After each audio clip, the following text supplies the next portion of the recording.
जी अस्सलाम वालेकुम, कैसे हैं जी? ठीक ठाक हैं, खैरियत से हैं? अच्छा, एक दो टॉपिक लास्ट मिसिंग थे, मैंने कहा था उसके ऊपर डिटेल में वीडियो बनाऊंगा। अगर तो यूके आने का प्लान कर रहे हैं आप लोग, तो सबसे पहली चीज़ जो आपको फेस करनी पड़ेगी वो है जी इंग्लिश का टेस्ट। वो आपको क्लियर करना पड़ेगा, उसके बगैर जो है ना वो कोई चारा नहीं। उसमें फिर आपको जो है ना वो यूके स्पेशली उसमें 2-3 ऑप्शंस दे देता है कि अगर आप आइल्स करना चाह रहे हो तो आप आइल्स कर लो। आइल्स बेसिकली वर्ल्ड वाइड चल जाता है, ठीक हो गया। तो आपने दुनिया में कहीं पे भी ट्रैवल करना है, लाइक आप यूके जाना चाह रहे हो, ऑस्ट्रेलिया जाना चाह रहे हो, कनाडा जाना चाह रहे हो, अगर आप जर्मनी फ्रांस कहीं भी स्टडी के लिए जाना चाह रहे हो, तो अगर आपने आइल्स कर लिया तो वो तो इंटरनेशनली माना जाएगा। फिर ये डिपेंड करता है कि सारी यूनिवर्सिटीज़ जो है ना वो ऑक्सफोर्ड ELLT और लैंग्वेज सर्ट और PT एक्सेप्ट नहीं भी करती, ठीक है।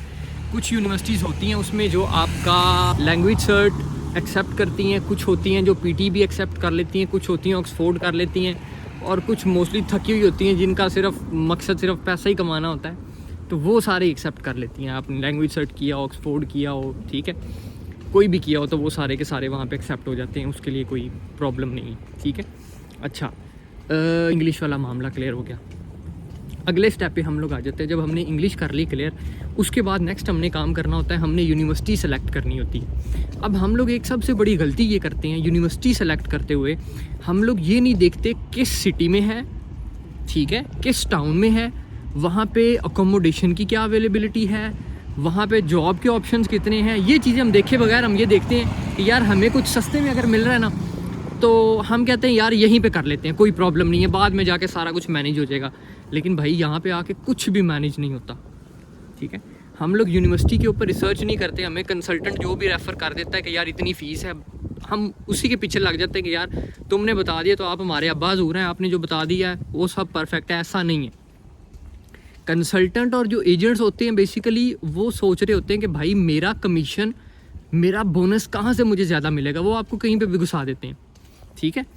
तो आपने अपनी रिसर्च कंप्लीट रखनी है कि भाई मैं जिस टाउन में अप्लाई कर रहा हूँ या जिस यूनिवर्सिटी में अप्लाई कर रहा हूँ वो किस टाउन में है, वहाँ पे जॉब अपॉर्चुनिटी है नहीं है, वहाँ पे अकोमोडेशन अपॉर्चुनिटी है या नहीं है, यहाँ पे आने के बाद ख्वारी बर्दाश्त करना। अच्छा, कुछ बच्चों को मैंने ये भी देखा है कि यूनिवर्सिटी अप्लाई कर दिया, जब यूके पहुँचे तो यहाँ पर आके पता चला कि भाई वीक में 5 दिन क्लासेज हैं। अब जिस बंदे की वीक में 5 दिन क्लासेस हैं वो कहाँ से काम करेगा और कहाँ से बाकी की फ़ीस मैनेज करेगा, कहाँ से अपनी अकोमोडेशन मैनेज करेगा, बाकी सारे मामला को कैसे देखेगा। तो इसके ऊपर रिसर्च करना बहुत ज़रूरी है कि हम लोग सोचे समझे बगैर ही जो है ना यूनिवर्सिटी सेलेक्ट की और चलो जी कि बाकी सारे मामले वहाँ पे जाके देख लेंगे। यहाँ पे आके भाई कुछ भी नहीं देखा जाता, बहुत टफ होता है, बहुत मुश्किल हो जाता है सारी चीज़ों को मैनेज करना। अच्छा, यूनिवर्सिटी वाली रिसर्च भी होगी, ठीक है। उसके बाद हमने ये सिंपली यूनिवर्सिटी में अप्लाई करना है, डायरेक्टली कर रहे हो या एजेंट के थ्रू कर रहे हो, यूनिवर्सिटी से ऑफ़र लेटर आ जाएगा और कुछ मामला हमारा क्लियर हो गया।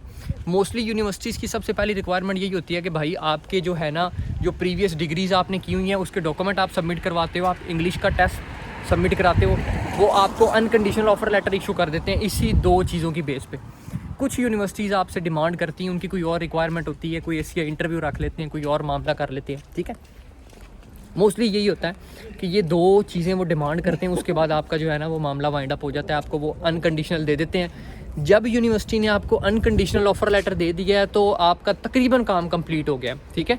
उसके बाद आपने सिर्फ उनको इनिशियल डिपॉजिट सबमिट करवाना है, और डिपॉजिट सबमिट कराने के बाद आपने जो है ना वो अपना कैश लेटर लेना है यूनिवर्सिटी से। और अगले जितने स्टेप्स हैं ना वो मैं पिछली 2 वीडियोज़ में बड़ा डिटेल में बता चुका हूँ कि बैंक स्टेटमेंट और इन्वेस्टर वाला जो मामला है, ठीक है, वो हमने सोच समझ के करना है। क्योंकि वीडियो ज़्यादा लंबी हो रही है तो मैं बार बार हर चीज़ को रिपीट नहीं कर रहा। मेन चीज़ थी हमारे पास, हमने इंग्लिश का टेस्ट क्लियर कर लिया, उसके बाद हमने यूनिवर्सिटी सेलेक्ट कर ली, हमने नॉन कंडीशनल ऑफ़र लेटर ले लिया, डिपॉजिट सबमिट कराओ, कैश लेटर ले लो। अगला काम सिंपल है, अगले काम में कोई इतनी ज़्यादा प्रॉब्लम नहीं है, लेकिन सोच समझ के इन्वेस्टर सेलेक्ट करना है, ठीक है।